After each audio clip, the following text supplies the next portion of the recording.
ఏ దుఃఖంతో వచ్చావో తిరిగి వెళ్ళేటప్పుడు ఎలా వెళ్ళాలి తెలుసా? క్షేమంగా వెళ్ళాలి, ఆనందంగా వెళ్ళాలి. ఆమె అంట అప్పుడు దాకా ఎన్ని రోజులు భోజనం మానేసింది, ఏడుస్తూ కూర్చుంది.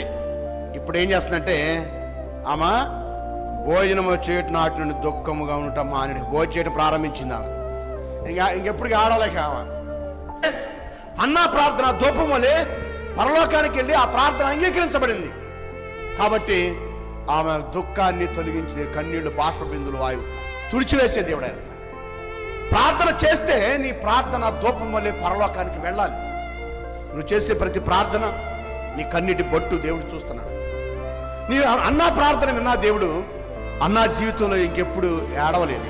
నమ్మింది, నాకు ఇస్తాడని నమ్మింది, నా దేవుడు కృప ఉందని నమ్మింది, నాకు ఈ మేలు చేసే దేవుడు నమ్మింది, నా అవమానాన్ని తొలగించే దేవుడు నమ్మింది. జీవితంలో ఎప్పుడు ఆమె ఏడవలేక